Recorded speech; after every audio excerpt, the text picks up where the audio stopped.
सबसे पहले उठते ही स्वर संगीत निवेदन किया जाता है प्रिया प्रीतम को, सुमधुर संगीत।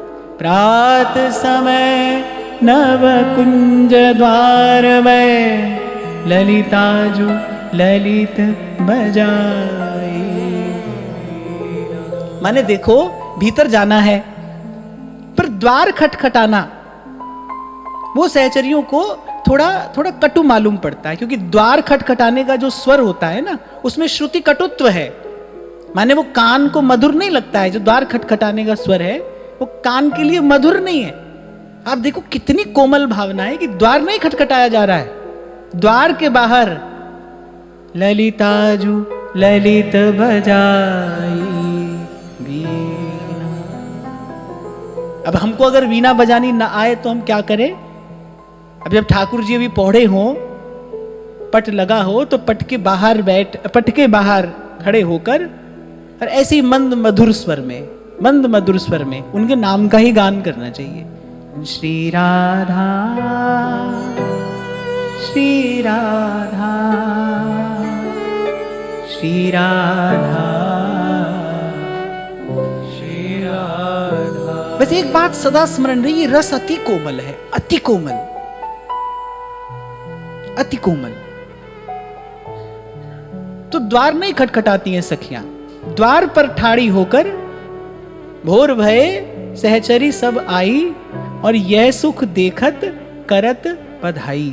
को बीना सारंगी बजावे, को एक राग विभासहि गावे। वो स्वर कान में पड़ता है प्रिया प्रीतम के। अरे द्वार खटखटाना तो ऐसे होता है, कभी कभी कोई द्वार खटखटाता है और भीतर बैठा व्यक्ति डर जाता है, घबरा जाता है। हमारी श्री जी तो अति कोमल हृदया हैं। अरे द्वार खटखटाने का स्वर छोड़ो, वहां तो मोगरे की कली चटकती है तो कभी कभी उनके रस में विक्षेप हो जाता है। ऐसी मोगरे की कली चटकी है, क्या स्वर होता है कली चटकने का? आपने तो शायद कभी सुना भी नहीं हो। जब कली चटकती है बड़ा मंद सा स्वर होता है, कह रहे वो भी कभी कभी उनको श्रम दे जाता है। तो और कह रहे ललिता जो ललित बजाई बीना, ललित बजाई बीना।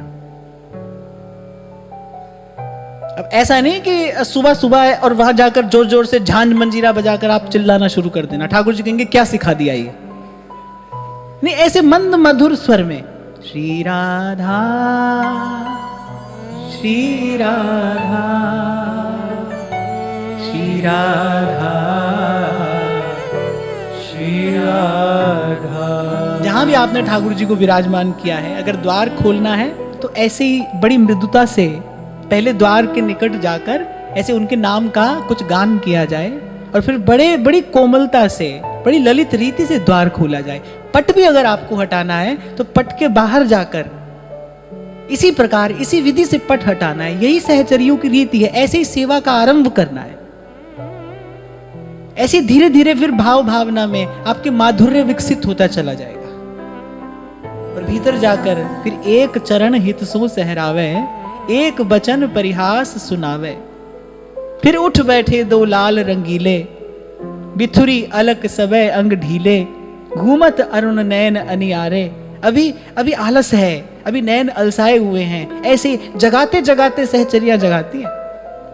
अब जिसको भाई लगना है किसी काम धंधे में, वो तो व्यक्ति एकदम हड़बड़ा कर उठता है। पर हमारी प्रिया प्रीतम तो कैसे है, कह नित्य निकुंज विलासी हैं।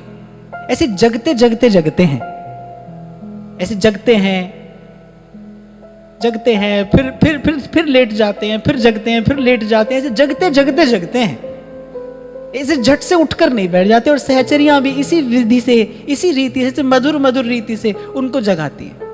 ध्रुवदास जी श्रृंगार शत में इसका वर्णन करते हैं। ऐसे जगे हैं, फिर उठकर बैठे हैं, फिर अभी उठने की इच्छा नहीं है, सो फिर लेट जाते हैं, फिर उठते हैं। और इसी प्रकार मधुर रीति से उनकी मुख मुद्रा का, उनकी भाव भंगिमा का, उनकी चितवन का, उनकी उस मंद मुस्कान का, वो जो आलस से भरे हुए उनके वो कजरारे रत्नारे नेत्र हैं, वो जो पलकों का गिरना और उठना है, उसकी जो मंद गति है, बस सहचरियां इसी का सुख लेते लेते सेवा में लगी हैं। और जब जगते हैं तो फिर सबसे पहले सबसे पहले मीठा मधुर मंगला का भोग निवेदन करती हैं। अद्भुत मिश्री मेल मिलाई और अधिक हेत सो आन खवाई। सहचरियां जब प्रिया प्रीतम को पवाती है ना तो उनकी माता बन जाती है। जैसे माता पवाती है ना अपने बालक को लाड़ और वात्सल्य से भरकर, ऐसी सहचरियां जब पवाती है ना तो वात्सल्य रस की मूर्ति हो जाती है। ये जो माधुर्य है ना, इसमें सब रसों का समावेश है। इसमें सख्य भी है, इसमें दास्य भी है, इसमें वात्सल्य भी है, और माधुर्य तो है ही। सरल शब्दों में कहूं तो मां होकर सहचरी पवाती है, मां बनकर। और फिर इस मंगल भोग के बाद कीनी मंगल आरती मंगल निधि सुकुमार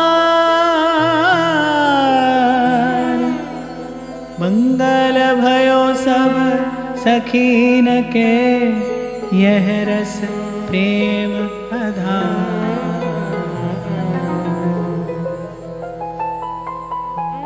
और फिर ऐसे ही शैया से बड़ी कोमल रीति से पग धरते हैं युगल। और ध्रुवदास जी कहते हैं कि जहां जहां पग धरें छवि के बिछौना से बिछाए तहां जात हैं। और फिर उसके बाद युगल वन विहार का सुख लेते हैं। अब उतनी देर में साधक को, उपासक को मन ही मन वन विहार की भावना करते हुए, वन विहार के पदों का गान करते हुए श्रृंगार की तैयारी करनी चाहिए। तत्पश्चात युगल को लेकर आती हैं सहचरियां श्रृंगार कुंज में। और कहती है दिव्य रत्न जटित वो कुंज है जिसका एक एक रत्न जो है ना वो दर्पण के जैसा है। और जैसे ही युगल उस कुंज में विराजमान होते हैं, अब जैसे चारों ओर यदि यहां पर दर्पण लगे हों तो एक जलता हुआ दीपक अनेक हो जाएगा ना। ऐसे ही रत्न कुंज में जब सहचरियां प्रियालाल के स्नान और श्रृंगार की सेवा करती हैं, उस दिव्य कुंज की एक एक मणि वो वैसे ही अपने अद्भुत प्रकाश से प्रकाशित है। और जब प्रियालाल का स्नान श्रृंगार वहां संपादित कराया जाता है, रतन कुंज में आए दो, लेकिन वहां पर केवल विशेष सहचरियों को ही प्रवेश है। ललिता दिख बिन ताहा न को, फिर चाप चुपर मृदु सेज पर न्यौछावर कर प्राण और अति सुगंध जल उष्ण सो करवावत स्नान। अब यहां ध्रुवदास जी कहते हैं अति सुगंध जल उष्ण सो। उष्ण माने गर्म नहीं, गुनगुना, सुगंधित है और गुनगुना है। अब आप सोचो कि रोज ही गुनगुने जल से स्नान करते हैं, रोज ही? हां, इसका उत्तर दो क्यों? क्योंकि सदा बसंत रहे तो वृंदावन पुलिन पवित्र सुभग जमुना तट। बसंत में तो उष्ण जल ही प्रिय लगता है ना। जब बसंत ऋतु आती है, जैसे आगमन होता है बसंत का जब आगमन होता है ना तब जल स्पर्श प्रिय लगता है। बसंत से पहले तो जल को छूना भी अच्छा नहीं लगता। बसंत से पहले तो जल को छूना भी अच्छा नहीं लगता। सर्दी में स्नान करने में बहुत देर लगती है। क्यों लगती है? क्योंकि स्नान आरंभ करना ही बड़ा कठिन कार्य होता है।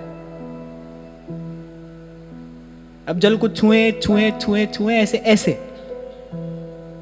तो जो बसंत की ऋतु है ना, इसमें उष्ण जल प्रिय लगता है, ऐसे उष्ण गुनगुना सा। तो यहां कहते हैं अति सुगंध जल उष्ण सो और करवावत स्नान। अद्भुत अंग अंगोछे जब ही कोटि आरसी वारी तब ही। फिर पुनि सिंगार कुंज में आए और ध्रुवदास जी कह रहे मन भाए सिंगार कराए। अनेक अनेक वस्त्र आभूषण सहचरियां सन्मुख ले लेकर आती। और बस जिस भी दुकूल को, जिस भी आभूषण को देखकर प्रिया जी के मुख पर एक सहज सी मंद सी स्मित रेखा सखियां देखती हैं, बस उसी को सेवा में निवेदन कर देती है।